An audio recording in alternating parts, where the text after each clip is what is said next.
Ouais, le problème du 5.1, c'est-à-dire que c'est intéressant sur certaines ambiances, mais ça fait sortir le spectateur de l'écran du cinéma. C'est-à-dire c'est un peu comme la 3D, c'est-à-dire qu'on a une image qui nous saute à la figure, et si on a un son qui arrive de l'arrière, le spectateur va tourner la tête, et à ce moment-là, l'effet est complètement raté.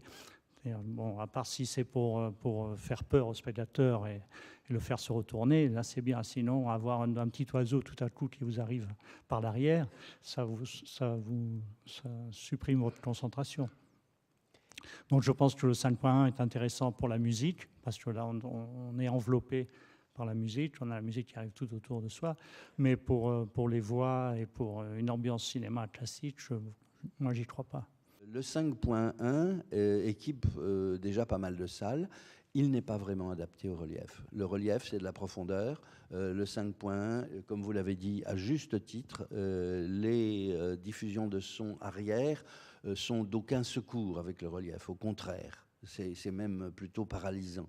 Et donc, je pense pas que les salles soient décidées à s'équiper avec un autre matériel. Elles viennent juste de s'équiper avec un matériel 5.1 dont il faudra faire avec. Mais le son en profondeur, il existe des solutions pour faire comprendre qu'un son est plus présent ou plus éloigné. Mais ça, les salles ne sont pas vraiment équipées pour le moment. Donc le son n'est pas vraiment en adéquation avec la troisième dimension. D'abord, le cinéma, qu'est-ce que c'est? Je pense que déjà Pascal Ferrand, en effet, le club, avec le Club des 13, a très bien défini. En gros, il y a 3 familles très larges, à l'intérieur desquelles il y a plein d'autres familles, mais en gros, il y a le cinéma sans argent du tout, et ça, lui, il se portera toujours très bien, il se débrouillera toujours. Cette année, il y a un des chefs-d'œuvre de l'année, c'est le film d'Alain Cavalier, Irène, fait avec sa petite caméra DV, et c'est magnifique, c'est très beau, ça a coûté juste le report sur film, il a tiré 2 copies. Voilà, magnifique. Ça y aura toujours des francs-tireurs comme ça, donc très bien. Il y a les énormes machines, le spectacle, mais ça c'est toute l'histoire du cinéma, de Méliès, les 10 commandements. Donc aujourd'hui c'est des effets spéciaux absolument incroyables, très sophistiqués, et je suis très admiratif et très grand public. C'est ma culture, donc je viens pas d'un milieu intello du tout, donc très bien. Déjà, la production n'est pas. On ne produit plus les films de la même façon. Je pense que c'est fini le temps de Claude Berry, qui produisait Les Charlots.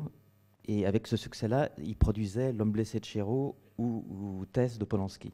Ça, je crois que c'est fini. Aujourd'hui, on nous pousse beaucoup vers la notion de produit, assez standardisé. Il suffit de voir dans les 240 films français tournés, c'est quand même assez consternant. Enfin, pas consternant, il y a une logique qui sert à faire du prime time pour la télévision. Moi, ce qui m'intéresse, c'est de la tordre, de la triturer, de la détourner de son mode d'emploi original et d'aller explorer ce qu'on va appeler des défauts, ce qui n'est pas correct. Et là, à ce moment-là, je vais arriver à faire émerger quelque chose de nouveau. Mais pour ça, il faut qu'il y ait un imaginaire, il faut que ça serve à un propos. Votre travail de directeur de la photo, en gros en post-production, soit totalement changé, parce que c'est possible, et vous y participez au moment bien de sûr, bien sûr. Oui, et bien on vous sûr, dit c'est pas, essentiel. c'est pas la peine de faire trop d'efforts au niveau du tournage, puis de toute façon on rattrapera tout ça en post-production. Non, parce que ça, je sais bien me défendre, parce que ça, je sais que c'est une arnaque absolue. Pour une raison très très simple, c'est que l'imaginaire, quand vous avez toutes les images devant vous, vous êtes au bout d'une demi-heure, vous êtes épuisé. Et l'imaginaire surtout se bloque, et on commence à rentrer dans des schémas de logique de fonctionnement. L'imaginaire des plans inventés jour après jour, avec imprégné de l'ambiance, de l'impression sur le plateau, sera toujours beaucoup plus riche. C'est le côté collectif aussi qui donne aussi la richesse de l'inventivité. Et très souvent, c'est la décision du tout dernier moment qui fait que c'est la magie qui va se passer.